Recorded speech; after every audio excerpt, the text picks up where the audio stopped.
Olá pessoal, sejam bem-vindos, estamos aqui em mais uma dica, a dica número 83 desse nosso programa 101 dicas para a Câmara Legislativa do Distrito Federal. Eu sou o Luiz Cláudio Santos e é um prazer mais uma vez estar compartilhando com você conhecimento sobre esse regimento. Que tal hoje a gente conversar sobre a organização da ordem do dia? Isso, título 4 do regimento, das sessões da Câmara Legislativa, e a gente vai falar especificamente sobre o artigo 114, vou focar no parágrafo 3º, que vai dar detalhes da organização da ordem do dia. Você sabe como é que é a ordem do dia organizada? Quando a gente está falando de ordem do dia, estamos pensando na organização da pauta da sessão da Câmara Legislativa. E aí tem uma ordem para as matérias constarem da pauta, e é sobre isso que eu quero falar com você.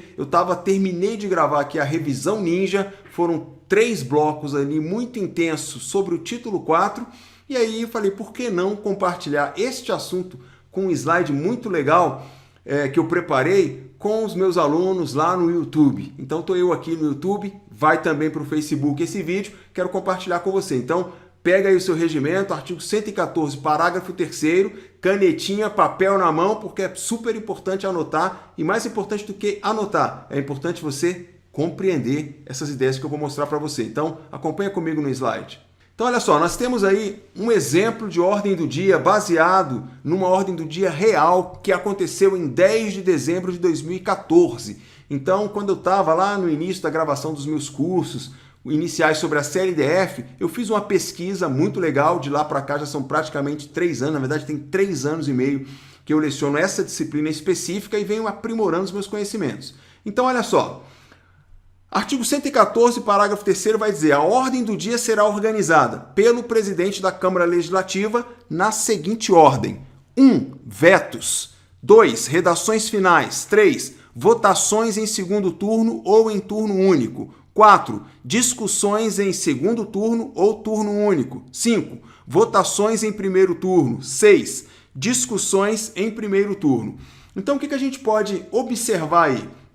Que nós temos 6 grupos de votação. Por que é importante a gente atentar que são 6 grupos? Porque no parágrafo 4º, que é o parágrafo seguinte, o regimento vai elencar a ordem das matérias, vamos dizer assim, das proposições. Claro que vai ter parecer ali que não é propriamente uma proposição, mas em geral são proposições, e ele vai dizer que a preferência entre as proposições será em cada grupo. Então eu tenho que considerar primeiramente esses 6 grupos para depois considerar as proposições em si. Então vamos ver aí esse exemplo na pauta, agora que a gente sabe quais são os 6 grupos: vetos, redações finais, votação em segundo turno ou turno único, discussão em segundo turno ou turno único, votação em primeiro turno e discussão em primeiro turno. Então veja que a gente separa por turno, e dentro de cada turno a gente separa as matérias que já estão em fase de votação daquelas matérias que estão ainda pendentes ou estão ainda na fase de discussão. Na prática da Câmara Legislativa, praticamente a gente não consegue enxergar isso. Se você pega uma pauta, eu fiz a consulta de várias pautas para tentar encontrar casos concretos para exemplificar da melhor maneira possível, mas normalmente o que aparece lá? Aparece o item e diz lá, discussão e votação. Então são várias pautas com centenas de itens às vezes e aparecem como padrão discussão e votação.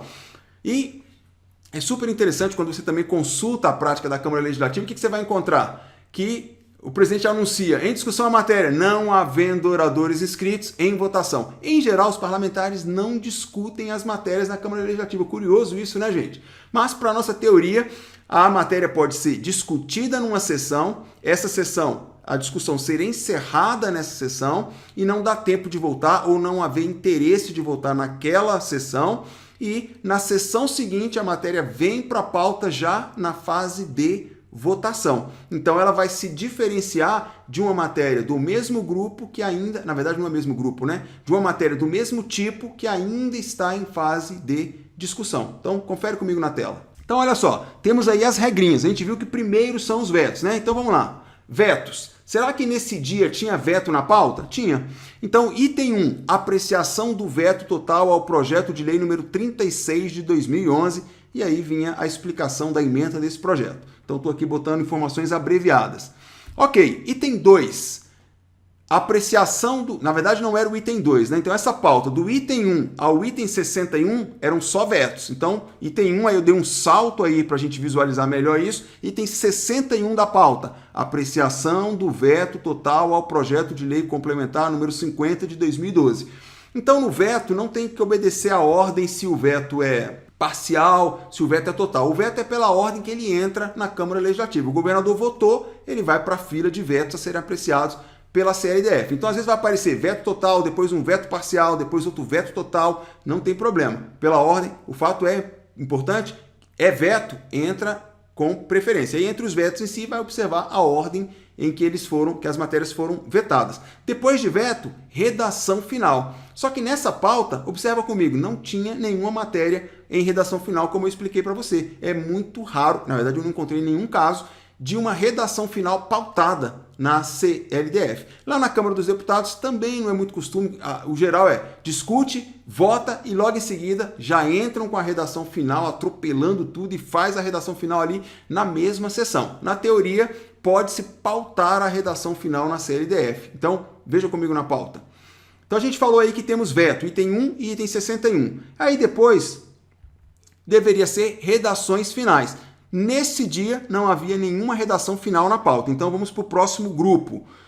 Votações em segundo turno. Será que tem alguma matéria de votação em segundo turno? Não, não tinha. Como não tinha, vamos para o quarto grupo. Discussões em segundo turno ou turno único.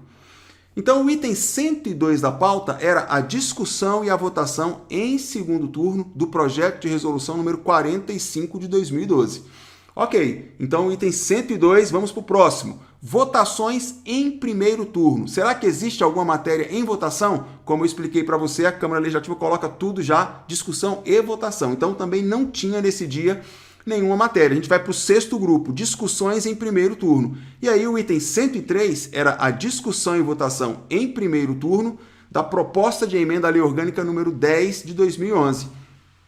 E depois, o item 104, discussão e votação, também em primeiro turno, do projeto de lei complementar número 22 de 2011. E aí, é aquela hora que eu posso chamar a atenção de você daquilo que eu conversei. O que eu falei para você?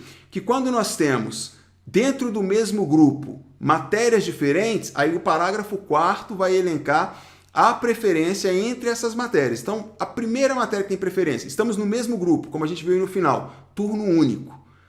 Proposta de emenda à Constituição é a que tem preferência sobre as demais. Depois vai ter precedência, projeto de lei complementar e vamos seguir. Mas entre proposta de emenda à Lei Orgânica, eu estava falando emenda à Constituição, pode até ser, gente, estou cansado, é quase 11 horas da noite que eu estou aqui, um dia intenso de trabalho, mas vamos lá. Então, proposta de emenda à Lei Orgânica, depois projeto de lei complementar. É por isso que naquele exemplo, nós tínhamos lá, em apreciação em primeiro turno, uma proposta de emenda à Lei Orgânica primeiro e depois, também em primeiro turno, um projeto de lei complementar. Então, a ordem no parágrafo 4º é proposta de emenda à Lei Orgânica, depois projeto de lei complementar, depois projeto de lei, depois projeto de decreto legislativo, depois projeto de resolução. Essas são matérias aí propriamente do processo legislativo que vão virar normas jurídicas. E depois vem um outro grupo. São as moções, os requerimentos, os pareceres e as matérias que independem de pareceres, como, por exemplo, o recurso.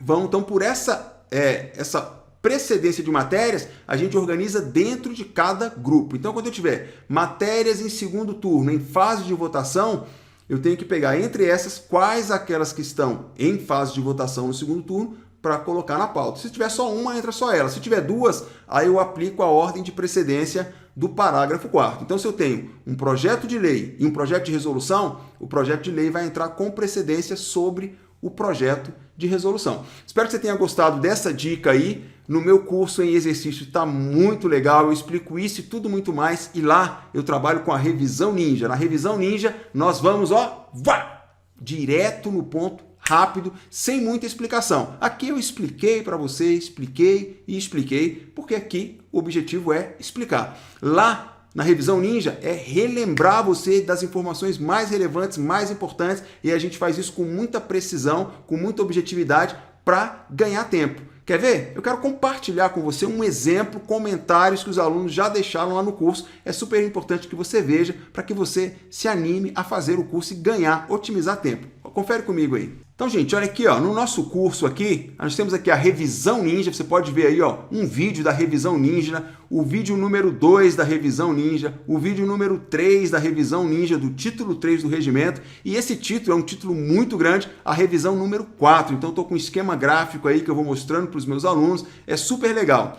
E aí a gente vai encontrar alguns comentários. Então, olha só, o Tony diz, excelente material, professor Luiz Cláudio, estou aprendendo muito com ele e seus vídeos são ótimos. Depois que assisto os vídeos, resolvo a lista de exercícios. 2, então, primeiro passo, assistir o vídeo. Segundo passo, resolver a lista de exercícios. E aí o Fabrício fez assim, ó, perfeito. Para quem não tem muito tempo para estudar, meu caso do Fabrício, as revisões ninja são excelentes. Parabéns, professor.